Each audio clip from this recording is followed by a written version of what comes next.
So sorry Abdul Razzaq, आप कुछ कहना चाह रहे थे ब्रेक पे जाने से पहले, क्या मिकी आर्थिक के बारे में कुछ प्लीज़ मैं आपसे हम लोग शुरू करते हैं।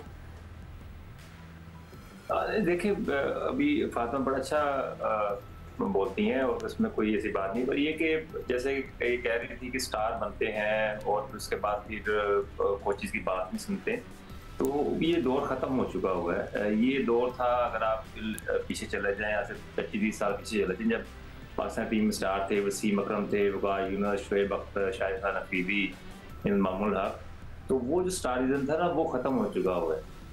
ये पूरा सेटबैक पूरे वर्ल्ड में आया हुआ है। पूरी कोई भी टीम आप देख लें, उनमें कोई आपको हाईली कोई एक या दो ही आपको अच्छे प्लेयर नजर आएंगे जो जिसको आप स्टार कह सकते हैं। अब क्रिकेट काफ़ी होने के साथ ये चीज़ें ख़त्म होती जा रही हैं। अब सिर्फ और सिर्फ फोकस परफॉर्मेंस पे है कि टीम जीतेगी कैसे, हमें टीम को कैसे जिताना है, इस चीज़ पे ज़्यादा बहस होती है। तो वो और जितने भी प्लेयर्स हैं वो काफ़ी अच्छी तबीयत के हैं, सुनते भी हैं बात, रिस्पेक्ट भी करते हैं और हर प्लेयर की रिस्पेक्ट करते हैं, क्योंकि हमने पिछले 3-4 साल हमने गुजारे हैं क्रिकेट बोर्ड में। तो जितने भी हमें स्टार मिले, बाबर आजम क्यों ना हो, शाहीन शाह अफरीदी क्यों ना हो, हसन अली क्यों ना हो, तो बड़ी अच्छी इनकी नेचर है। ठीक है, हाँ आई थिंक रज़ाक मैं आपसे I will have to agree with you. I think वो टाइम अब चला गया है। अब यू नो जो अथॉरिटी है, जिनके लिए कोई जगह बनी हुई है, आई थिंक सब प्लेयर्स उस चीज़ को रिस्पेक्ट करते हैं एंड दे शुड। अब अगर भट्टी साहब यू नो मिकी आर्थिक की भी बड़ी अच्छी दोस्ती भी रही है and you know Babar Azam ने बहुत क्रेडिट देते हैं उनको, because he has been a very he played a very big role in his achievement. तो अभी क्यों या कह रहे हैं कि मिकी आर्थिक के तारे गर्दिश में है, व्हाट्स गोइंग ऑन? देखिए फातिमा, बेसिकली या जो बात कर रहे हैं कि मिकी आर्थर इस वक्त 2 कश्तियों में सवार हैं। वो डार्बीशायर काउंटी की भी कोचिंग कर रहे हैं, वहाँ बैठे हुए इंग्लैंड में, यहाँ उन्होंने डायरेक्टर क्रिकेट का ओहदा ले लिया है। मैंने ये जानने की कोशिश की कि क्या मैंने ही वो एक मिकी आर्थर के लिए इस तरह यूज़ की थी कि वो ऑनलाइन कोच हैं, उस पर नजम सेठी साहब बहुत नाराज़ हुए। अब मैंने ये जानने की कोशिश की कि मिकी आर्थर कर क्या रहे हैं। तो जो मुझे इनसाइड स्टोरी मिली वो ये मिली कि मिकी आर्थर प्लेयर्स को अगर कोई मशवरा देना होता है तो टीम का जो व्हाट्सएप ग्रुप है उस पर वो मशवरा छोड़ देते हैं, लेकिन ज़्यादातर वो अपने मशवरे जो हैं वो कोचेस को देते हैं। ग्रांट ब्रैडबर्न को कहते हैं आपने ये प्लान करना है। हो सकता है बाबर आजम के साथ भी वो 1-to-1 हो, या फिर मॉर्नी मॉर्कल के साथ, या जो साउथ अफ्रीका से बैटिंग कोच लेकर आए। तो मतलब एक ऐसा आदमी जो फिजिकली गॉल में मौजूद ही नहीं है, गॉल से कई हज़ार किलोमीटर दूर बैठा हुआ है, वो किस तरह पाकिस्तान टीम के लिए प्लान करेगा। पहले जब मिकी आर्थर 3-4 साल रहे तो वो फुल फ्लेज पाकिस्तान टीम के साथ इन्वॉल्व थे। तो ये मिकी आर्थर का जो रोल है, नजम सेठी साहब ने उसको डिज़ाइन किया था, लेकिन मेरा ख्याल ये जो करंट मैनेजमेंट है वो इस रोल में उसको देखना नहीं चाहती। लेकिन अगर मिकी आर्थर हटते हैं तो कम जो 3 महीने का उनके कॉन्ट्रैक्ट के मुताबिक पैसा है वो देना पड़ेगा, वो भी करोड़ों में है। वैसे working from home has become very trending, but we feel not in this way, that's what Bhatti sahab is saying. मगर व्हाट्सएप की सिक्को अच्छी बात ये है कि अगर कुछ बात अच्छी नहीं लगी तो इंसान ब्लॉक कर सकता है।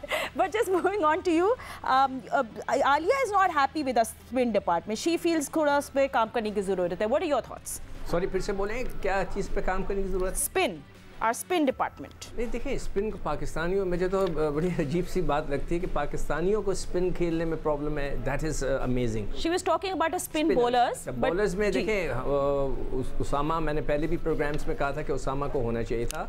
पिछली दफ़ा जो टूर हुआ था उसके अंदर यासिर शाह ने विकटें नहीं थी, और उनकी 9 विकटें थी, नवाज़ की 10 विकटें थी। इस दफ़ा नवाज़ को उन्होंने आखिर, अभी मैंने जैसे कहा ना, पिछले मैच का जो ट्रायल मैच था उसकी सेकेंड इनिंग में 4 ओवर दिए थे, उसने कोई आउट नहीं किया था। मगर अगर वो नोमान को खिला रहे हैं तो नोमान ने पिछली दफ़ा 2 आउट किए थे, इस दफ़ा मतलब नवाज़ ने 10 आउट किए थे, और यासिर शाह ने जो है वो आउट किए थे 9। तो हमें उसामा को ज़रूर मेरे ख्याल से टीम में रखना चाहिए। वैरायटी भी होती है, एक राइट आर्म लेग स्पिनर दुनिया में हर जगह काम आता है। तो इस वक्त हमारे पास ऐसा कोई बॉलर है ही नहीं। वनडे में तो ठीक है, शादाब आपके पास मौजूद है शॉर्टर फॉर्मेट में, मगर जो लंबा गेम होता है उसमें अब यासिर शाह अगर नहीं रहे हैं तो उसामा को ज़रूर ट्राई करना चाहिए था।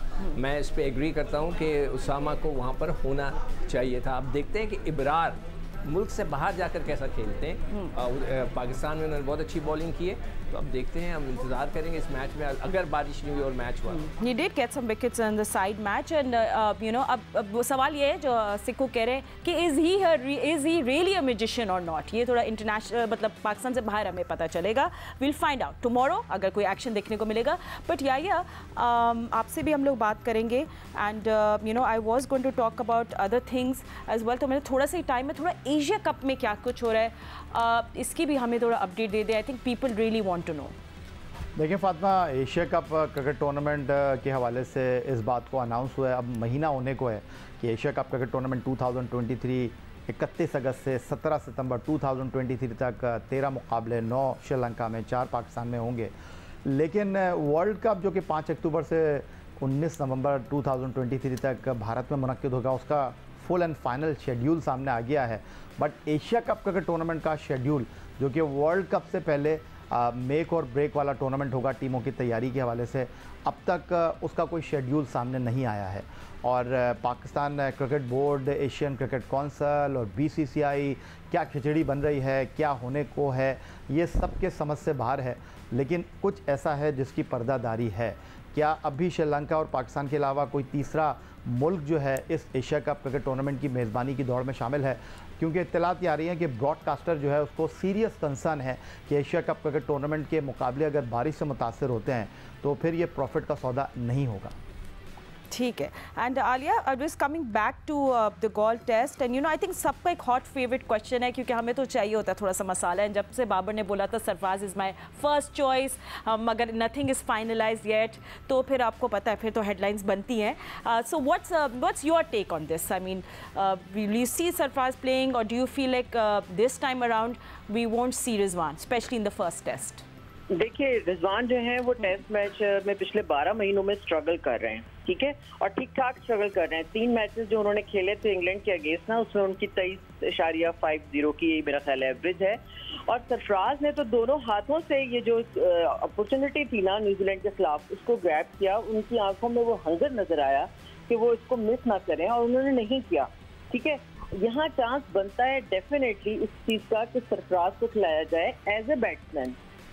पॉइंट यहाँ पे एक कंट्रोवर्सी होगी, वो ये होगी कि देखिए हमने अभी जो एशेज में भी देखा कि बेयरस्टो ने जो कैचेस ड्रॉप किए उसकी वजह से मैच हाथ से निकल गए इंग्लैंड के। इसी तरह आप ये रिस्क नहीं ले सकते। सरफराज जो है वो थोड़े से कमजोर हैं। पिछली सीरीज में उन्होंने बैटिंग बहुत अच्छी की लेकिन उनकी विकेट कीपिंग जो है वो अप टू द मार्क नहीं थी। रिजवान जो है वो विकेट कीपर बहुत अच्छे हैं।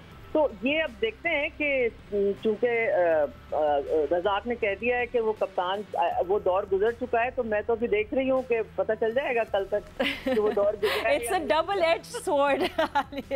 बट लिसन, आप यू आर एब्सोल्युटली राइट। अभी हमने एशेस देख के I think we are spoiled. We saw amazing test match and we hoping to see something good and bravery, you know, वो एक चीज़ है जो हमें देखने को शायद मिले या नहीं मिले, but we'll wait for some action. Thank you so much. हम आपको मिलेंगे कल। अभी के लिए इतना ही। अल्लाह हाफिज़। Thank you to all our panelists.